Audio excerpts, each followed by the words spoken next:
रसायन के अध्ययन में हम लोग पैकिंग एफिशिएंसी के बारे में जानते हैं, संकुलन क्षमता के बारे में बात करें। पैकिंग एफिशिएंसी की तो जो हम लोग एकक कोशिका के बारे में अध्ययन कर रहे थे, वहाँ पर हम लोग सिंपल, बॉडी, फेसेस, इन सभी के बारे में अध्ययन कर पाए। हमने सिंपल के बारे में जब एकक कोशिका के बारे में अध्ययन कर पा रहे थे तो वहाँ पर हमने बताया था जिस एकक कोशिका में अवयवी कण केवल कॉर्नर पर अरेंजमेंट होते हैं उन्हें हम सिंपल कहते हैं, जिसमें कॉर्नर के साथ साथ एक एटम बॉडी के अंदर, और जिस एकक कोशिका में अवयवी कण कॉर्नर पर तो अरेंजमेंट होंगे ही, साथ साथ सभी फलक के बीचों बीच उपस्थित होंगे तो उन्हें हम लोग face centred cubic unit cell बोलेंगे। अब ये जो एटम अरेंजमेंट होते हैं, इन एटम के द्वारा कितना भाग ऑक्युपाइड होता है, कितना भाग पूरी तरह क्लोजली पैक्ड होता है, इसके बारे में हम लोग अध्ययन करने वाले हैं। राइट, जैसे सपोज मान लीजिए हमारे पास एक डिब्बा है और इस डिब्बे में हमने कई गोलों को भर दिया।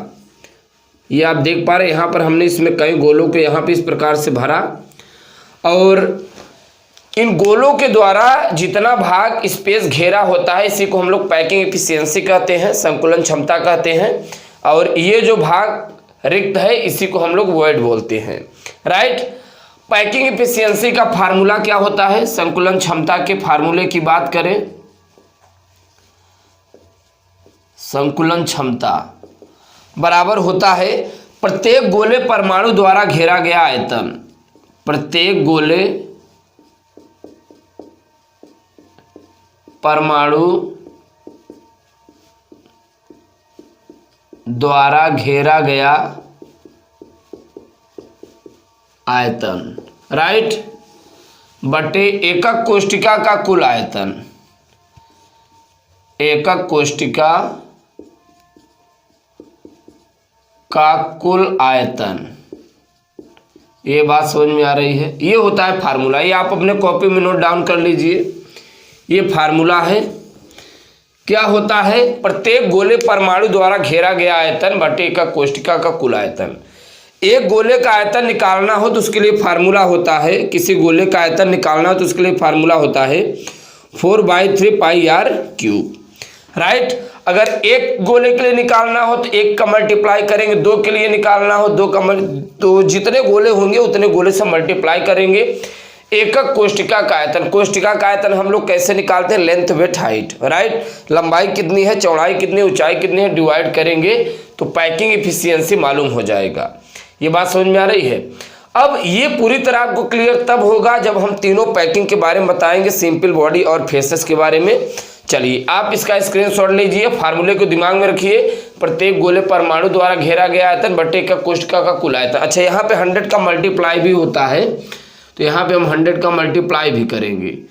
ये बात समझ में आई? तो ये 100 का मल्टीप्लाई करना बहुत ही इंपॉर्टेंट हो जाता है, क्योंकि 100 के रिस्पेक्ट में कितना भाग ऑक्युपाइड होता है, कितना भाग क्लोजली पैक्ड होता है, ये मालूम करना रहता है। राइट, केंद्रित घनी एकक कोशिकाओं की संकुलन क्षमता यानी पैकिंग एफिशिएंसी या face centred cubic unit cell का पैकिंग कैसे निकाला जाता है। अच्छा, यहाँ पर आपको एक कोशिका दिख रहा होगा जिसमें सभी कॉर्नर पर एटम अरेंजमेंट है। राइट, अगर बात करें फेस फलक एकक कोशिका की तो इसमें बताया जाता है जिस एकक कोशिका में अवयवी कण कॉर्नर पर तो अरेंजमेंट होते ही हैं, इसके साथ साथ सभी फलक के केंद्र पर भी उपस्थित होते हैं। बात समझ में आई? जैसे यहाँ पर ध्यान दीजिए, कॉर्नर पर एटम अरेंजमेंट है, इसके साथ साथ सभी फलक के केंद्र पर भी अरेंजमेंट होते हैं। ये देखिए, कॉर्नर के साथ साथ सभी फलक के केंद्र पर भी उपस्थित हैं। ये बात आपको समझ में आई? राइट, फेसेस पर एक एक एटम अरेंजमेंट है, और ये आप देख पा रहे हैं एक आपकी तरह और एक पीछे वाला। राइट, तो कुल कितने फेसेस हैं? 1 2 3 4 5 6 फेसेस हैं। अच्छा, कॉर्नर के रिस्पेक्ट पे अगर देखा जाए तो कुल 1 एटम आता है, 8 कॉर्नर है, एक कॉर्नर पर एटम को 1/8 पार्ट उपस्थित होता है तो 1 एटम आएगा। कुल 6 फेसेस हैं, 6 फलक हैं, और एक फेसेस पर एटम का केवल आधा पार्ट उपस्थित होगा। ये कैसे? जैसे सपोज मान लीजिए ये दीवार है पूरा, अब यहाँ पर अगर हम एक एटम बैठाएंगे इसके दीवार के बीचों बीच तो एटम का आधा भाग इस साइड होगा, आधा भाग एटम उस साइड होगा। राइट, तो एटम का केवल आधा भाग ही फलक के अंदर उपस्थित होता है, आधा भाग तो बाहर होगा। सपोज मान लीजिए क्यूबिक घने का कोष्टिका है, कोष्टिका में जब आपने सभी फलक पर एटम को अरेंजमेंट किया तो यहाँ पर होता क्या है, एटम का आधा भाग कोष्टिका के अंदर होगा, तो जो भाग अंदर है उसी के हम लोग पैकिंग एफिशिएंसी जानना है, जो बाहर है उससे तो मतलब है नहीं, राइट। तो कुल कितने एटम्स आते हैं, 1 कॉर्नर 3 इसके रिस्पेक्ट में आएंगे और कितना आएगा 4 आएगा एटम्स, राइट। चलिए इनका पैकिंग एफिशिएंसी निकाल लेते हैं। हमने इसके फार्मूले के बारे में बताया, प्रत्येक गोले परमाणु द्वारा घेरा गया आयतन बटे का कोष्टिका का कुल आयतन। प्लेलिस्ट में हमने पूरी इसकी श्रेणी बना दिया है, आप जाके वहाँ पर देख सकते हैं, राइट। अब यहाँ पर ध्यान दीजिए 4/3 एक गोले परमाणु द्वारा घेरा गया जो आयतन होता है उसके लिए फार्मूला होता है। फेस है तो इसके लिए हम यहाँ पर कुल कितने एटम्स रखेंगे, 4। अच्छा, यहाँ पे हमें इन चारों की हमने बताया था किन किन चीज़ों की ज़रूरत होती है। कोष्टिका की भुजा क्या है, ए है, राइट, ये है इसकी भुजा। कोष्टिका का आयतन कैसे निकालते हैं, length width height.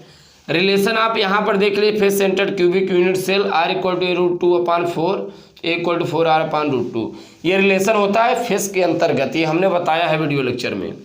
Face centred cubic unit cell इन एटम्स, आप जरा ध्यान दीजिए यहाँ पर कुल कितने एटम, 4 एटम्स है। अब यहाँ पर पुट करना है वैल्यू, राइट। तो हम जो पैकिंग एफिशिएंसी निकाल रहे होते हैं तो ऊपर का जो फार्मूला होता है बताता है प्रत्येक गोले परमाणु द्वारा घेरा गया आयतन। तो आप बताइए ये फार्मूला क्या है, गोले के द्वारा कितना घेरा जाता है, तो यहाँ पर 4 गोले के द्वारा घेरा जा रहा है, 4 का मल्टीप्लाई करेंगे कि नहीं करेंगे, डिवाइडेड बाई ए क्यूब। तो यहाँ पर आप देख पा रहे हैं मल्टीप्लाई करेंगे, ए का वैल्यू आप रखिए इतना आया। अब यहाँ पर आप देख पा रहे हैं 4/3 πr³ × 4, इसे हमने 4 को हमने 3 बार लिखा, r³ डिवाइडेड बाई √2 को हमने कितनी बार लिखा, 3 बार। और ये जो वैल्यू है √2 ये ऊपर चला जाएगा, इस पूरे का बट्टे हम 1 कर सकते हैं, अंदर अंदर गुणा हो जाएगा बाहर का।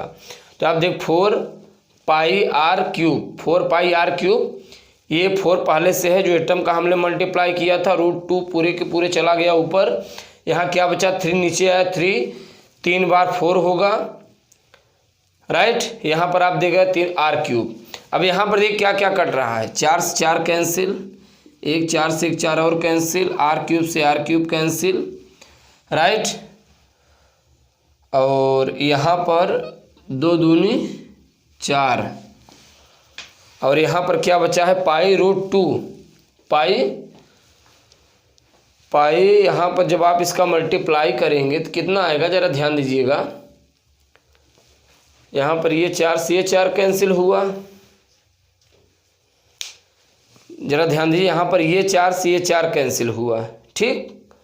और ये 4 से ये 4 कैंसिल हुआ, और जब इसका मल्टीप्लाई करेंगे 2 होगा, 2 से हमने इसे डिवाइड कर दिया। चलिए ठीक है। और यहाँ पर ध्यान दीजिएगा, अगर हम यहाँ पे न काटे तो भी कोई दिक्कत नहीं। चलिए यहाँ पे हमने कट नहीं किया मान लीजिए, ताकि इसके अनुसार ही आ जाए। पाई जब यहाँ मल्टीप्लाई होगा 2 होगा, 2√2/3 × 4। अब यहाँ पे जब आप इसे हल करते हैं तो ये π3√2 आता है। जब आप इसे पूरी तरह डिवाइड करते हैं तो कितना आएगा, 0.74।